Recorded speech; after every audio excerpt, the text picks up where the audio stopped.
Good morning po sa lahat. Tayo po ay mag-devotion. Panginoon naming Ama sa langit, tunay Panginoon, napakabait niyo po sa amin. Tunay Panginoon na talagang binibigay niyo yung mga pangangailangan namin at pinapatunayan niyo po yan araw-araw para sa amin. Panginoon, bigyan niyo po kami ngayon rin ulit ng mga pangangailangan namin at tulungan niyo po kami na maintindihan itong devotion at maisagawa namin po sa aming buhay. Panginoon, patawarin niyo po kami sa mga kasalanan namin na aming nagawa. Naway Lord, maalala namin lagi ang iyong mga utos at gawin namin na hindi magkasala laban sa inyo.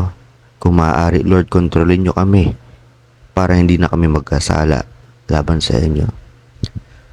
Maraming po salamat Panginoon sa oras na ito at bigyan niyo po ng maraming biyaya ang bawat isa. At pinapanalangin po namin ito sa ngalan ni Jesus. Amen. Ang pangalan po ng ating devotion ay humingi ng karunungan.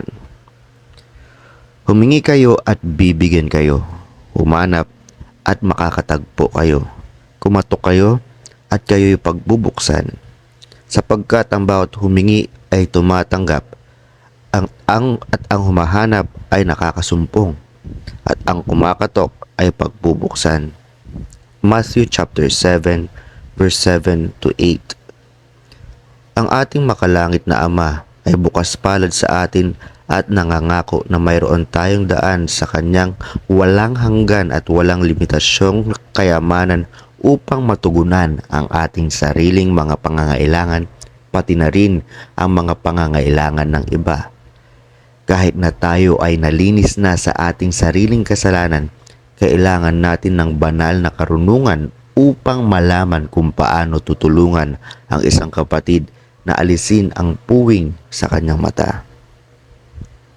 Ang karunungan ng Diyos ay isa sa ating pinakamalaking pangangailangan.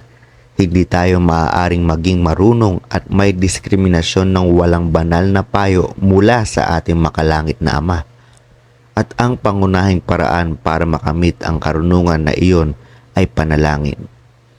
Kung ang sino man sa inyo ay nagkukulang ng karunungan, humingi siya sa Diyos na nagbibigay sa lahat ng sagana at walang nanunumbat at ito ay ibibigay sa kanya. Ito ay may kikita sa James chapter 1 verse 5.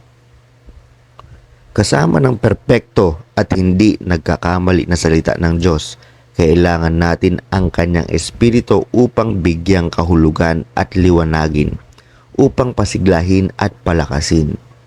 Ayaw niyang makuha natin ang lahat ng sagot.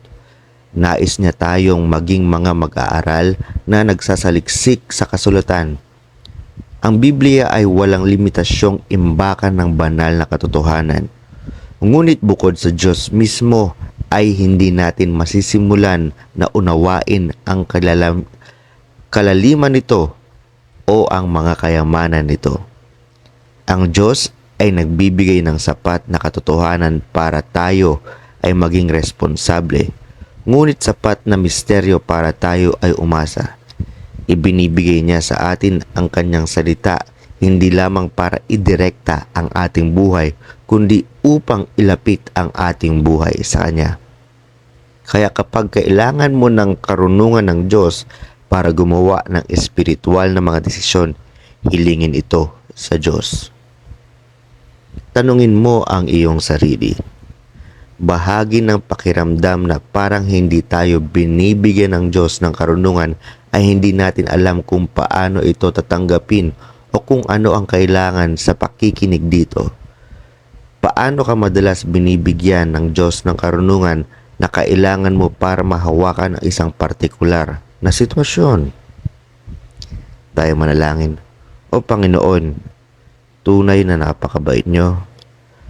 Lord, sana ka talaga kami ay humihingi at pinapaalam namin ang mga kailangan namin, lalo na yung karunungan para maintindihan po namin ang kagustuhan ninyo. At Lord, karunungan para maintindihan po ang inyong salita. At ito Lord ay magawa namin sa aming buhay dahil pag wala pong karunungan, ang mga aming mga prayers, ang aming mga gawa, ang aming pagbabasa ng Biblia sa sarili naming lakas lamang ay walang mapupuntahan. Dapat kami ay humihingi ng karunungan lagi mula sa inyo. Dahil Lord, kayo ang pinakamarunong sa lahat. Pinapanalangin po namin ito, Panginoon, sa ngalan po ni Jesus. Amen.